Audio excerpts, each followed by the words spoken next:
Welcome to Disha TV news. నేను రేవతి. ముందుగా ముఖ్యాంశాలు చూద్దాం.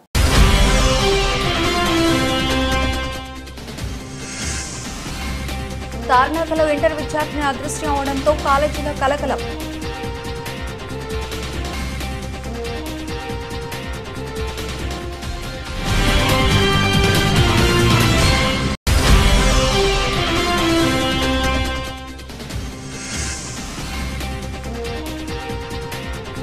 కరీంనగర్ జిల్లా హుస్నాబాద్ కమలాపూర్ మధ్య ఉప్పల్ రైల్వే గేటు వద్ద రైల్వే గేటు పడడంతో ఆగిన మంత్రి పొన్నం ప్రభాకర్.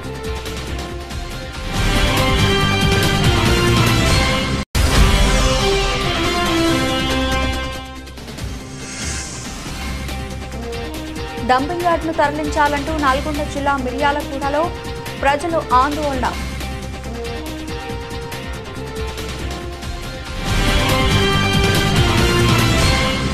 తార్నాకలోని డేవిడ్ మెమోరియల్ కళాశాలలో ఇంటర్ మొదటి సంవత్సరం చదువుతున్న విద్యార్థిని తప్పిపోవడం తల్లిదండ్రులు కన్నీటి పాలయ్యారు. కళాశాల యాజమాన్యం వేధింపులే కారణమని విద్యార్థిని తల్లిదండ్రులు ఆరోపించారు. కళాశాల అయిపోక ముందే బయటికి వెళ్లిన విద్యార్థిని సారీ డాడీ అని ఫోన్ చేసి వెళ్లిపోయిన విద్యార్థిని శ్రీ వైష్ణవి ఎటు వెళ్లిపోయిందో తన జాడ ఇప్పటికీ తెలియలేదు. అయితే కాలేజీ అయిపోక ముందే బయటికి ఎలా పంపించారని కాలేజీ యాజమాన్యంని ప్రశ్నించారు తల్లిదండ్రులు. వైష్ణవి తల్లిదండ్రుల ఫిర్యాదుతో కేసు నమోదు చేసుకుని దర్యాప్తు చేస్తున్నారు పోలీసులు. అది చాలా సెన్సిటివ్ పాప. వీళ్ళంటున్నారు డేరింగ్ అనేసి ఏం డేరింగ్ అండి. ఎప్పుడు చేసింది మేడం ఫోను? 3 o'clock 3:05 ఎప్పుడు చేసింది అనుకుంటున్నాం. 4:30 అండి కాలేజ్. 4:30 కాలేజ్ అయితే నువ్వు 3 o'clock పిల్లల్ని బయటకి ఎట్లా పంపిస్తారు మీరు? ఒక ఇన్ పాస్ అవుట్ పాస్ అనేది ఒకటి ఉంటుంది, సిస్టమ్ ఉంటుంది, రిజిస్టర్ రాసుకుంటారు పిల్లలు బయటకు వెళ్తే. అది మేము అప్పటికి చెప్తున్నాం మీరు వెళ్ళండి సార్, వెళ్ళండి, నాకు ఇట్లా కాల్ వచ్చిందని చెప్పేసరికి ఇమీడియట్ గా మా హస్బెండ్ కాల్ చేశారు. సెక్యూరిటీ ఇక్కడ కాలేజ్ అయితే మీకు తెలిసిన అతనికి పట్టుకోండి సార్ మా పాప వెళ్ళిందంటే చూడండి అంటే, అరే ఇప్పుడే ఒక బస్ పోతుంది ఎక్కిపోయిందొచ్చు అని ఇంత కేర్లెస్ గా ఎట్లా ఆన్సర్ ఇస్తారండి? మేము సీరియస్ గా ఏడ్చుకుంటా మాట్లాడుతుంటే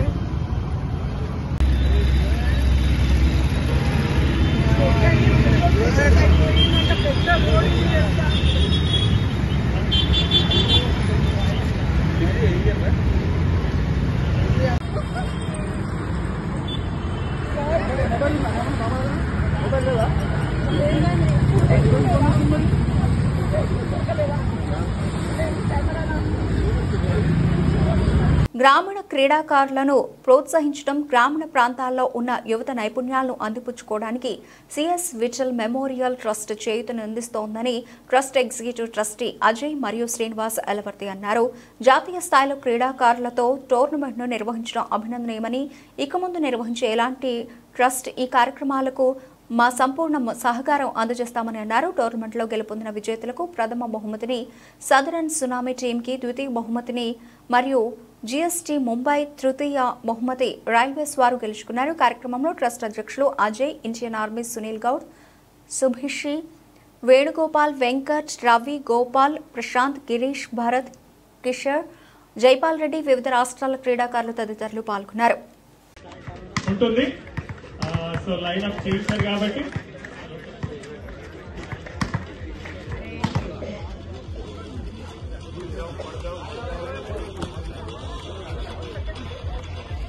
సో పరిచయ కార్యక్రమం ఇందాక సార్ కిరణ్ సార్ తో పాటు మనకు ట్రస్ట్ అయినటువంటి Ajay sir and Girish sir and ఈ వేణుగోపాల్ రెడ్డి సార్ అండ్ ఇక్కడ ఉన్నటువంటి స్పాన్సర్స్ అందరూ కూడా అంకుల్ అండ్ సుమిషి, ఎస్ఆర్ఆర్ అండ్ భోనా,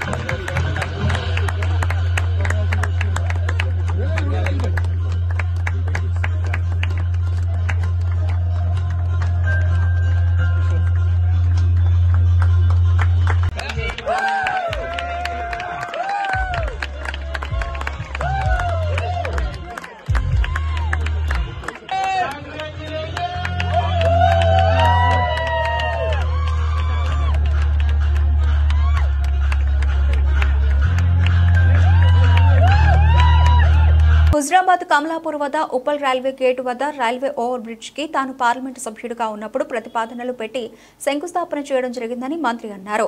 తన తర్వాత వినోద్ కుమార్, ఆ తర్వాత బండి సంజయ్ టర్మ్ అయిపోయి మళ్లీ ఎంపీ అయి కేంద్ర మంత్రి అయ్యారు. అయినా ఈ ఫ్లైఓవర్ మాత్రం ఇలాగే ఉంది అని పొన్నం ప్రభాకర్ అన్నారు. పార్లమెంటు సభ్యులు కేంద్ర మంత్రి బండి సంజయ్ ని కోరుతున్నా ఉప్పల్ ఫ్లైఓవర్ ను త్వరగా పూర్తి చేయాలని కోరుతున్నా ఇక్కడ ఫ్లైఓవర్ రైల్వే పార్ట్ వరకు మాత్రమే ఆగి ఉంది. ఆర్ఎండ్బి మంత్రి కోమటిరెడ్డి వెంకటరెడ్డి దృష్టికి తీసుకుపోయా అని ఆయన తెలిపారు. సభ్యుడిగా ఉన్నప్పుడు పంపిన ప్రతిపాదనల మేరకు ఈ యొక్క ఉప్పల్ రైల్వే ఓవర్ బ్రిడ్జ్ తదుపరి ఫౌండేషన్ వినోదరావు గారు, దాని తర్వాత వినోదరావు గారు తర్వాత బండి సంజయ్ గారు టర్మ్ అయిపోయి మళ్ళీ బండి సంజయ్ గారు ఎంపీఐ మంత్రి అండి. ఈ ప్రాజెక్టు మాత్రం ఈ యొక్క ఫ్లైఓవర్ మాత్రం ఇట్లనే ఉంది.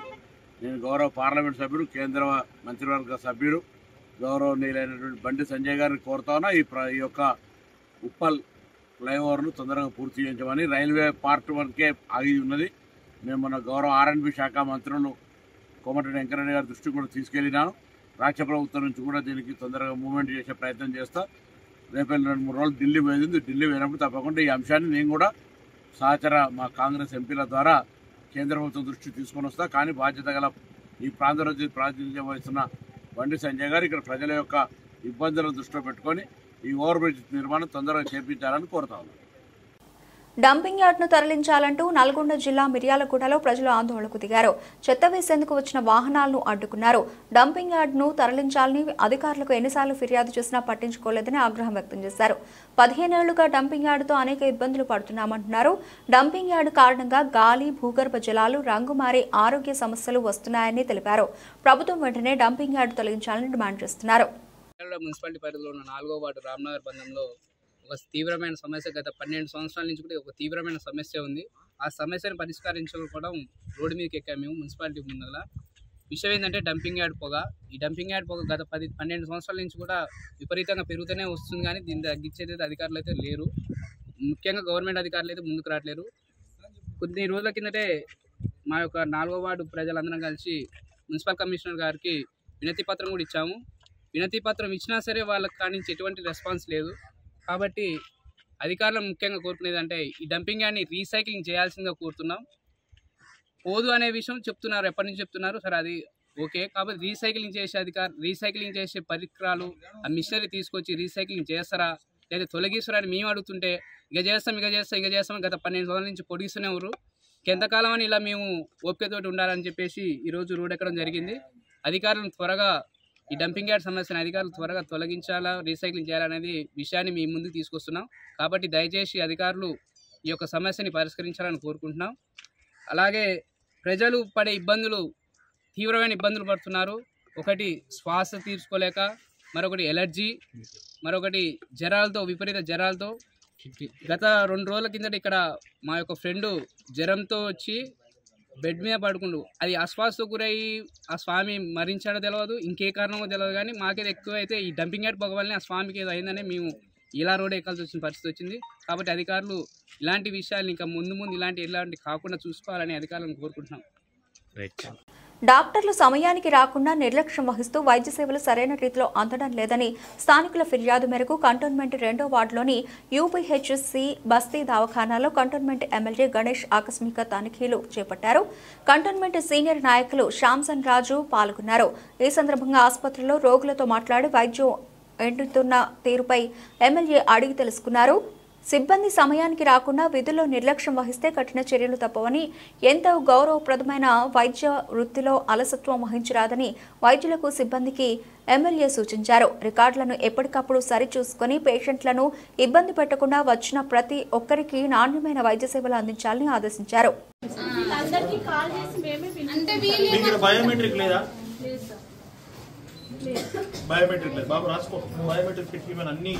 రాష్ట్రం అంతటా ఉన్నదంటే అంతా మీకు బస్తీ దవాఖాన బయోమెట్రిక్ పెట్టమని బస్తీ దవాఖాన మాకు ఉంది సార్. లొకేషన్ పెడతాం రాగానే అంటే యూపీఎస్సీ సర్వే నేను బస్తీ దవాఖాన ఏమైనా వసతులు ఉంటే కూడా తెలుసుకొని వీళ్ళకి ఏర్పాటు చేసి ఇంకా అవసరమైతే కొంచెం స్థలం కూడా పెంచి ఇంకా ల్యాబ్ గురించి కూడా చూసి ఎవరు కూడా ప్రైవేట్ హాస్పిటల్ మీద ఆధారపడకుండా అందరూ ఈ సెంటర్స్ మీద ఆధారపడే విధంగా అందరికి ఇక్కడ మంచి జరిగే విధంగా అందరికీ ట్రీట్మెంట్ జరిగే విధంగా చూసే బాధ్యత తీసుకుంటానని మీరందరూ కూడా సహకరించాలని కోరుతూ ఇక్కడ కంప్లైంట్ ఇచ్చిన వాళ్ళకి ముఖ్యంగా ధన్యవాదాలు. బాధ్యత గల వ్యక్తులు కాబట్టి ప్రజలకు మేలు అవుతుందని ఉద్దేశించి నా దగ్గర చెప్పినందుకు వారికి హృదయపూర్వకంగా ధన్యవాదాలు తెలుపుతున్నాను. ప్రజల సమస్యల పరిష్కారమే తమకు ప్రధానమని రాష్ట్ర పర్యాటక సాంస్కృతిక సినిమాటోగ్రఫీ మంత్రి కందుల దుర్గేష్ వెల్లడించారు. సోమవారం మంగళగిరి జనసేన పార్టీ కేంద్ర కార్యాలయంలో ఏర్పాటు చేసిన జనవాణి కార్యక్రమంలో రాష్ట్ర పర్యాటక సాంస్కృతిక సినిమాటోగ్రఫీ మంత్రి కందుల దుర్గేష్ పాల్గొన్నారు. జనవాణిలో వివిధ జిల్లాల నుండి వచ్చిన ప్రజల నుండి అర్జీలు స్వీకరించి బాధితులతో చర్చించారు. బాధితుల ఇబ్బందులను స్వయంగా అడిగి తెలుసుకున్నారు. ప్రతి ఒక్క అర్జీని నిశితంగా పరిశీలించారు. ఈ సందర్భంగా మంత్రి కందుల దుర్గేష్ మాట్లాడుతూ అర్జీలను సంబంధిత శాఖలకు పంపించి సమస్య పరిష్కరిస్తానని ప్రజలకు తెలిపారు. అర్జీలను పూర్తి స్థాయిలో పరిశీలించి సత్వరం పరిష్కరించేలా చర్యలు తీసుకోవాలని ఈ సందర్భంగా మంత్రులు కందుల దుర్గేష్ అధికారులను ఆదేశించారు. అత్యవసరంగా పరిశీలించాల్సిన అంశాలను ఫోన్ ద్వారా సంబంధిత అధికారులతో చర్చించారు. ప్రజల సంక్షేమమే ధ్యేయంగా అభివృద్ధి లక్ష్యంగా కూటమి ప్రభుత్వం పనిచేస్తోందని ఈ సందర్భంగా మంత్రి కందుల దుర్గేష్ స్పష్టం చేశారు.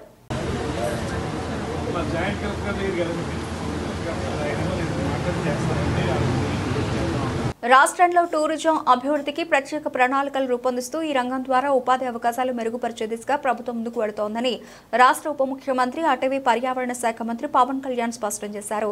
రాష్ట్రంలో పర్యాటక రంగ అభివృద్ధికి అద్భుతమైన అవకాశాలు ఉన్నాయని అన్నారు.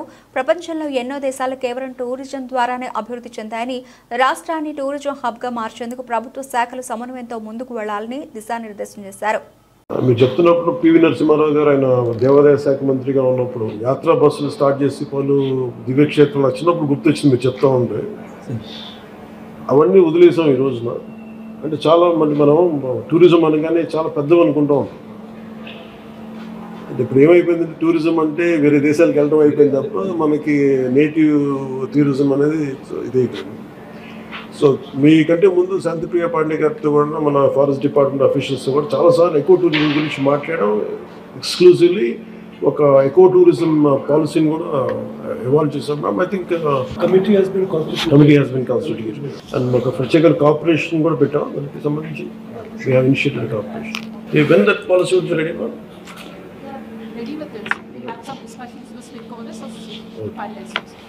మీరు సింపుల్ గైడెన్స్ సార్. దీనికి మనకున్న గ్రేటెస్ట్ ఆపర్చునిటీస్ ఉన్నాయి. అంటే మనం విదేశాలకు వెళ్ళి మనం దుర్గేష్ గారికి కూడా మీ దృష్టికి తీసుకొస్తున్నాం. ఇప్పుడు ఉదాహరణకి మనం కర్నూలు వెళ్తే అక్కడ బ్లాక్ బక్స్ ఉన్న క్షేత్రం ఏంటో ఏరి ప్రాంతం ఏంటది? ఆదోని ఒకటి, తర్వాత మనం సిద్ధవటం ఒకటి. అంటే అపార్ట్ ఫ్రమ్ వీటన్నిటికంటే కూడా ఇవన్నీ ఎకో టూరిజం స్పాట్స్ లాగా ఉంటాయి. అడ్వెంచర్ టూరిజం లాగా. అంటే మనకి ఫెంటాస్టిక్ మనకి టెంపుల్స్ కానీ తర్వాత ఎకో టూరిజం సైట్స్ కానీ ఇవన్నీ అంటే మెయిన్ మనం దృష్టిలో ఏం పెట్టుకోవాలంటే మీరు ఫిలిమ్స్ని చాలా పాపులర్ చేయాలి. బిగినింగ్లో న్యూజిలాండ్ ఒకటి, ఇప్పుడు ఈ మధ్యన యుక్రెయిన్ కానీ ఇవన్నీ ఏంటి అంటే ఫిలిమ్స్ మనం చాలా ఈజీగా ప్రమోట్ చేయొచ్చు. అంటే ఇప్పుడు న్యూజిలాండ్ ఏమన్నదంటే తమ పట్టా భూముల నుంచి సమాచారం లేకుండానే, ఎలాంటి అనుమతులు లేకుండానే మంత్రి జూపల్లికి చెందిన స్థలానికి రోడ్డు వేస్తున్నారని, ఇందుకు జీహెచ్ఎంసీ టౌన్ ప్లానింగ్ అధికారులు అలాగే పోలీసులు దగ్గరుండి సహకరిస్తున్నారని అత్తాపూర్కు చెందిన బాధిత యజమానులు ఆవేదన వ్యక్తం చేశారు. మంత్రి జూపల్లి ఆయన కుమారుడు వరుణ్ అధికార బలాన్ని ఉపయోగించుకొని తమ భూముల్లోంచి అక్రమంగా వారి భూమి వద్దకు రోడ్డు వేయించుకున్నారని ఆరోపించారు.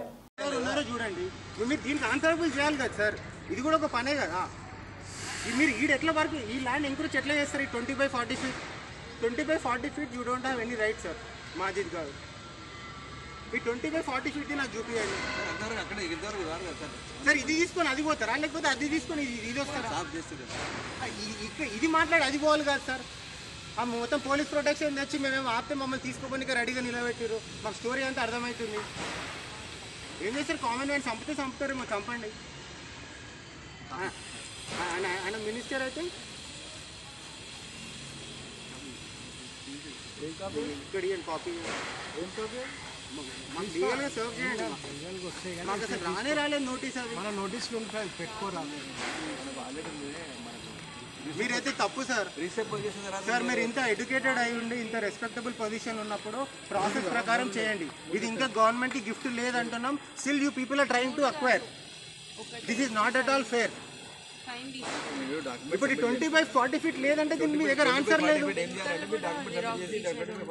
మరి ఇది ఎందుకు యాక్వైర్ చేస్తున్నారు మాజీద్ గారు? ఒక 2 డేస్ టైం ఇవ్వండి. మాకు నోటీస్ ఇవ్వలేదు. మనీ వీకెండ్ లోనే రోడ్ వేయాలని ఏముంది సార్? ఫ్రైడే సాటర్డే సండేనే కుదిరింది కదా టైం. అంటే ఇంటెన్షనల్ గానే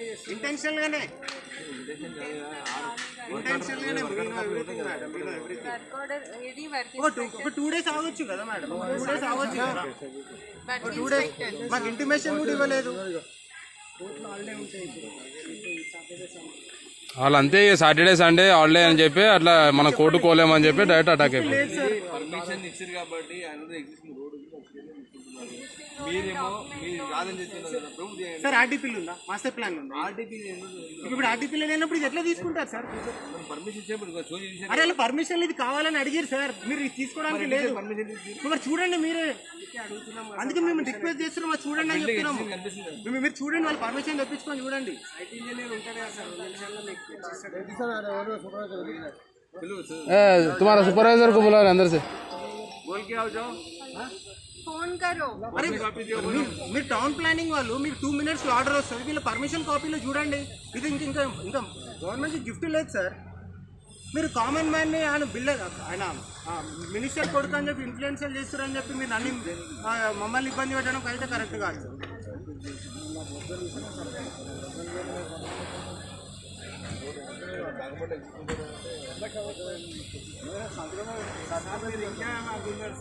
మాకు లీగల్ గా పంపండి. మా అడ్రస్ ఉంది కదా సార్, లీగల్ పంపించేసి పంపిస్తే రాలేదు కదా మాకు, వస్తే మేము తీసుకోమా సార్? స్పీడ్ పోస్ట్ అయితే ఇప్పుడు మీకు కాపీ కావాలంటే సంతకం పెట్టద్దాం. అంటే ఏడబడితే అడిస్తారా? ఒక అడ్రస్ ఇస్తారా? మీకు లీగల్ గా పంపించారు ఆల్రెడీ. మాకు పంపలేదు సార్, మాకు రిజిస్టర్డ్ పోస్టర్ రాలేదు. దాని ఉంది కదా సార్, మాకు రాలేదు సార్. మాకు సంతకం పెట్టలేదు, మాకు రాలేదు సార్. మాకు ఇప్పుడు 2 days టైం సాటర్డే సండేనే ఇది అంతా ఇన్ఫ్లుయెన్స్ చేస్తారు సార్. మీరు హై లెవెల్ ఇన్ఫ్లుయెన్స్ చేసి చేయాలనుకుంటే అర్థమే కాదు. ఇప్పుడు అక్కడ కింద బిల్డర్ కొడుకు డెవలప్మెంట్ తీసుకుంటూ ఈ రోడ్డు కావడానికి ఇదంతా ప్లాన్ చేస్తారు. అక్కడ కింద 4 acres వెంచర్ తీసుకుంది కాబట్టి ఈ రోడ్ తీసుకోపోవడానికి ప్లాన్ చేస్తారు. Officers are influence by the politicians, by the minister. Officers are influenced by minister Jupalli Krishna Rao garu.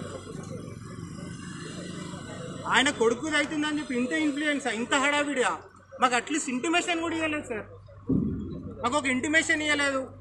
ఆయన ల్యాండ్లోనేమో ఏం పోయారంట మట్టి, మొత్తం ఉన్నదంతా నా ల్యాండ్లో పోస్తారు మట్టి. ఆ మట్టి పోస్తే ఇంటిమేషన్ అని ఇవ్వచ్చు కదా.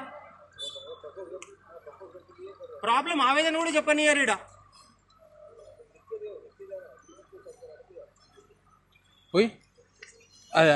డ్రైవర్ ఆయన చెప్పాలా పొజిషన్ ఏంటంటే, జూపల్లి కృష్ణారావు గారు గారి తనయుడు జూపల్లి వరుణ్ వాళ్ళ ఫాదర్ ఫేమ్ని వాడుకుంటూ పవర్ని దుర్వినియోగం చేసుకుంటూ మా ల్యాండ్లో నుంచి రోడ్ ఇల్లీగల్గా రోడ్ వేస్తున్నాడు. ట్రెస్ పాసింగ్ చేస్తుంది గవర్నమెంట్. ఇక్కడ గవర్నమెంట్ ట్రెస్ పాసింగ్ చేస్తుంది. పబ్లిక్ ట్రెస్ పాసింగ్ చేసే లేకులు ఉన్నాయి, పెద్ద 10 అంతస్తుల బిల్డింగ్లు కూడా కొడుతున్నారు. ఇక్కడ మా పట్టాల నెలకి రోడ్ వేసుకొని పోతున్నారు. కోర్టుల కేసుల నెలకి రోడ్ వేసుకొని మేము ఇంకా మా ల్యాండ్ ఇంకా గిఫ్ట్ ఇవ్వలేదు, అందుకే రోడ్ వేసుకోపోతున్నారు. మేము అడగాలనుకుంటే ఆఫీసర్లను ముందు పెడుతున్నారు. ఆఫీసర్లను ముందు పెట్టడానికి మీనింగ్, దాని మోటివేషన్ ఏంది, దాని మీనింగ్ ఏంటంటే, మేము ఏదన్నా మా సహనం కోల్పోయి, ఓపిక కోల్పోయి వాళ్ళ మాట ఏమన్నా కూడా పోలీసు వాళ్ళకి చెప్పి మమ్మల్ని లోపలేసి వాళ్ళ వర్క్ వాళ్ళు చేసుకుందామని చూస్తున్నారు. ఇది నాట్ ఎట్ ఆల్ కరెక్ట్. వాళ్ళు చేస్తున్న వర్క్ అంటే ఎండ్ ఆఫ్ ది డే ఏంటంటే, ఎక్కడి నుంచన్నా ఈ గవర్నమెంట్ ఏమైనా చేస్తుంది. మేము కమిషనర్ గారికి కోర్టు నుంచి సమన్ సర్వేని, జిహెచ్ఎంసీ కమిషనర్ గారికి కోర్టు నుంచి సమన్ సర్వేని, జోనల్ కమిషనర్ గారితో కూడా మాట్లాడినా.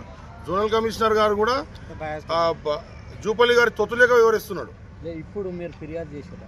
రీసెంట్ కూడా ఫిర్యాదు చేసినాం, అందరికీ మెయిల్స్ పెట్టినాం, ట్వీట్ చేసినాం. జరుగుతున్న అన్యాయాన్ని A to Z మన ఉన్న వాళ్ళందరికీ చెప్పినాం. కమిషనర్ గారు ఒక్కరికే కాదు, టౌన్ ప్లానింగ్ సెక్షన్ మొత్తం ప్రతి ఒక్కరికి చెప్పినాం. సిఏ గారు కంప్లైంట్ ఇచ్చి వచ్చినాం, ప్రతి ఒక్కరికి చెప్పినాం. మాకు ఎటువంటి న్యాయం జరుగుతలేదు. కమిషనర్ గారు ఏమన్నారంటే మీరు గిఫ్ట్ ఇచ్చేసి మీరు ల్యాండ్ గిఫ్ట్ ఇచ్చేసారు, మేము రోడ్ వేసుకొని వెళ్ళిపోతాం అంటున్నారు. ఇప్పుడు మేము ల్యాండ్ గిఫ్ట్ ఇచ్చిన విషయము అది మాకు తెలుసు, గవర్నమెంట్ ఏది కోర్టుకు తెలుసు. కోర్టులో కేసు ఉన్నప్పుడు మా దాంట్లోకి రోడ్ వేసుకోకపోవడం ఏంది? కోర్టులో కేసులో కామన్ సెన్స్ లేదా? ఎట్లా వివరించాలో పబ్లిక్తో? ఇప్పుడు ఎటువంటి కంపెన్సేషన్, ఎటువంటి సెటిల్మెంట్ ఒక ల్యాండ్ ఓనర్కి ఇవ్వకుండా గవర్నమెంట్ ట్రెస్ పాసింగ్ చేసుకుంటా గవర్నమెంట్ ఎందుకు రోడ్ వేస్తుంది ఇక్కడ? అంటే ఇప్పుడు రాజేందర్ కాన్స్టిట్యూన్సీలో ఎక్కడ మనకి రోడ్లు వేయడానికి గల్లీలే లేవా? రోడ్ లేని ప్లేస్లు ఎన్నో ఉన్నాయి మన దగ్గర. అవన్నీ వదిలిపెట్టి ఒక్కరికి కూడా ఉపయోగపడదండి రోడ్డు. ఒకసారి చూడొచ్చు, కింద పేదలు ఎవరు లేరు, ఆ రోడ్ ఎవరికి ఉపయోగపడదు. ఇప్పుడు ఈ బిల్డింగ్ కి పర్మిషన్స్ కూడా ప్రాపర్ గా లేవు, సెట్ బ్యాక్స్ కూడా లేవు, అండ్ అండదండలతో కట్టేసారు. అండ్ ఈ రోడ్డు ఉపయోగపడుతుంది ఈ బిల్డింగ్ అతనికి. ఆ వెనుక 4 acres ప్రాపర్టీ ఉంది కదా, దాని డెవలప్మెంట్ తీసుకోండి, మా వాళ్ళ ల్యాండ్ అది. వాళ్ళకు కూడా ఏమని చెప్పిండంటే రోడ్ నేనే తీసుకొస్తా అని చెప్పిండు. ఇది లెవెనార్ నార్త్ ఈస్ట్ అని ఒక పర్మిషన్ ఉంది, అంతా ఉంది. కానీ ఈ రోడ్ చూపించి గవర్నమెంట్ ఎట్లా పర్మిషన్ ఇచ్చింది? మా కంపెన్సేషన్ ఇవ్వకుండా 40 feet రోడ్ ఎట్లయితుంది? ఇది గవర్నమెంట్ ఇప్పుడు రోడ్ వేస్తుంది, ఇప్పుడు రోడ్ వేసుకుంటా పర్మిషన్ ఎట్లా ఇచ్చింది? మాకు ఫ్రాడ్ జరిగిందని తెలిసి మేము క్యాన్సిలేషన్ రిక్వెస్ట్ అని చెప్పి ఆనరబుల్ రేవంత్ సారు నా తల్లి నుంచి వారసత్వంగా వచ్చిన 2 ఎకరాల 10 గుంటల భూమిని నాకు ఇప్పించాలని ఓ 84 ఏళ్ల వృద్ధురాలు వేడుకుంది. సోమాజిగూడ ప్రెస్ క్లబ్లో ఏర్పాటు చేసిన విలేకరుల సమావేశంలో వృద్ధురాలు సావిత్రమ్మ ఆమె గోడును మీడియాకు ముందు వెళ్లబోసుకుంది. నల్గొండ జిల్లా దామచర్ల మండలం ఇరికిగూడెం సర్వే నంబర్ 11/105లో 2 ఎకరాల 10 గుంటల స్థలం తమకు ఉందని అన్నారు. తన తల్లి కొటిక లక్షమ్మ నుంచి వారసత్వంగా వచ్చిన భూమిని 2020 వరకు సాగు చేసినట్లు తెలిపారు. రొట్టపల్లి సాయిత్రమ్మ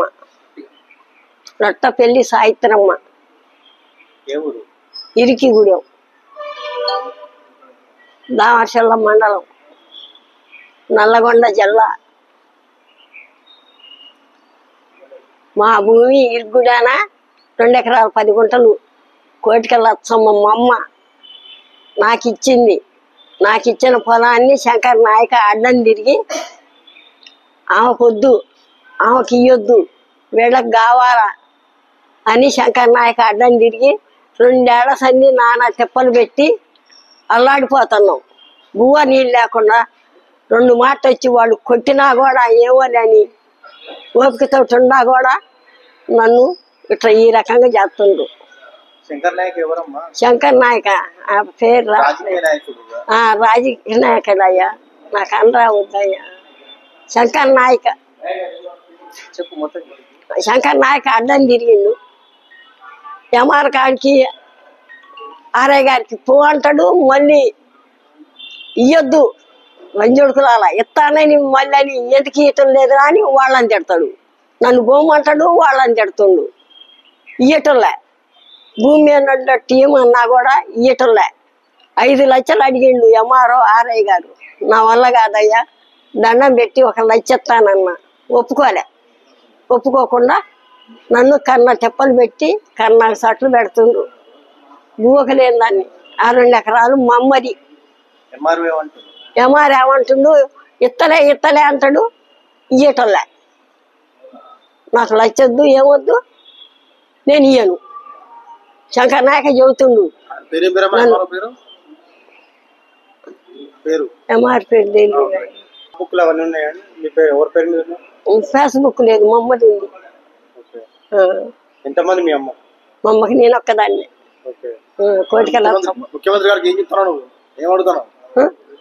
ముఖ్యమంత్రి కాడ ఏం అడుగుతున్నా, నా షేర్ నాకు కావాలా, నాకు ఇప్పియండి అని బతిలాడుతున్నా. 5 లక్షలు అడిగిందయ్యా. 5 లక్షలు ఆర్ఐ గాను ఆయన పంచుకోవటానికి 5 లక్షలు అడిగితే నా వల్ల కాదు, లక్ష ఇస్తానన్నా. బతిలాడినా, దండం పెట్టినా, కాళ్ళు కూడా పట్టుకున్నా కూడా ఈటలే, భూమి మీద ఉండట్టు ఈటలే. కలెక్టర్ గారు ఏం ఇచ్చారు? కలెక్టర్ గారా టిప్పులో ఆర్డర్ ఇచ్చినట్టుంది. భూమి నీదే అని ఆర్డర్ ఇచ్చిండు. భూమి నాదే అని ఆర్డర్ ఇచ్చిండు. ఎంఆర్ గారు ఇయ్యటంలే సరే ఉందా ఎంఆర్ గారు మరి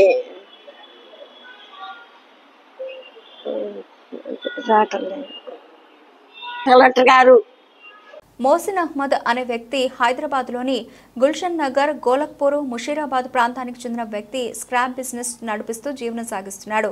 అదే క్రమంలో తొందరగా డబ్బులు సంపాదించాలనే ఉద్దేశంతో గత 7 నెలల నుంచి ఉత్తరప్రదేశ్కి చెందిన 20 మందిని రోజువారీ కూలీలుగా నియమించుకొని ఎవరైతే కొత్తగా కడుతున్న బిల్డింగ్ దగ్గరికి వెళ్లి పట్టపగలు రెక్కి నిర్వహించి రాత్రిపూట ఆ 20 మందితోని టాటా ఏసీ బండి ఏర్పాటు చేసి సెంట్రింగ్ డబ్బాలను మరియు రాడ్లను దొంగతనం చేయడం ప్రారంభించాడు. ఈ విధంగా గత 7 నెలల నుంచి కొనసాగిస్తున్నాడు. ఇదే క్రమంలో చేవెళ్ల నియోజకవర్గంలోని చేవెళ్ల పోలీస్ స్టేషన్లో 6 కేసులు, మొయినాబాద్ పోలీస్ స్టేషన్లో 3 కేసులు, శంకర్పల్లిలో 1, మోకిలా పోలీస్ స్టేషన్లో 1 కేసు, మొత్తం 11 కేసులు నమోదు చేయబడింది. విచారించిన అనంతరం వారిని కోర్టుకు సబ్మిట్ చేశారని, అనంతరం రిమాండ్కు తరలించినట్లు పోలీసులు తెలిపారు.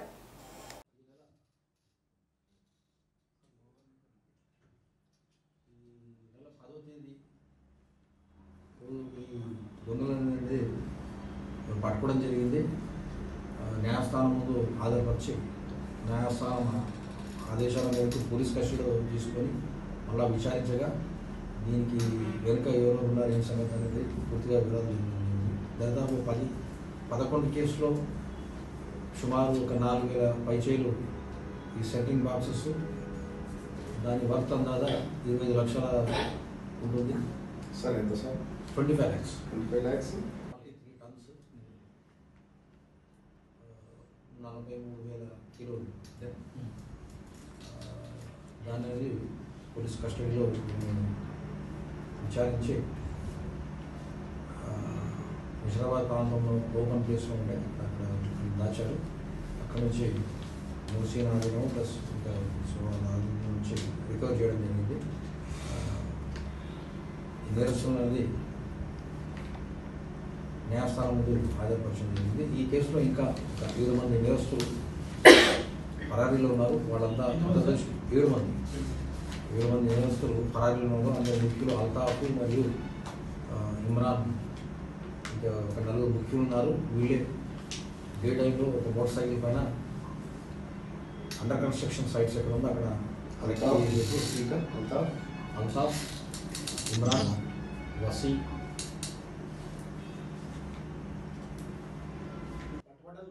ఉత్తరప్రదేశ్ కూడా సర్చ్ పార్టీ అనేది అక్కడ పంపి మిగతా అవుట్స్టాండింగ్ అక్యూజ్ను కూడా అతి త్వరలో పట్టుకోవడం.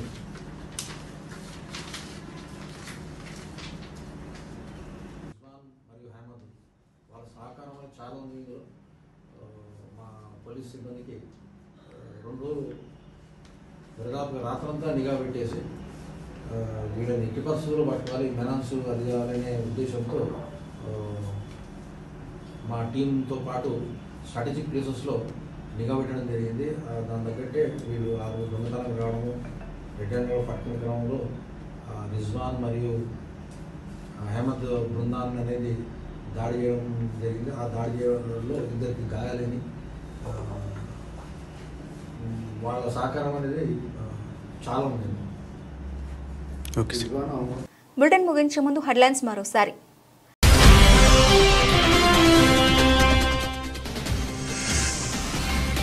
తార్నాకలో ఇంటర్ విద్యార్థిని అదృశ్యం అవడంతో కాలేజీలో కలకలం.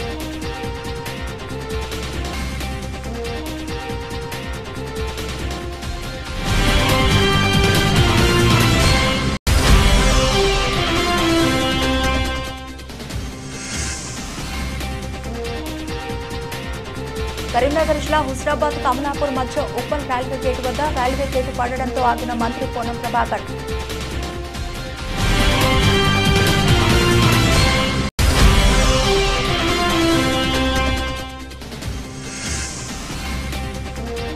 డంపింగ్ యార్డ్ను తరలించాలంటూ నల్గొండ జిల్లా మిర్యాలగూడలో ప్రజలు ఆందోళన.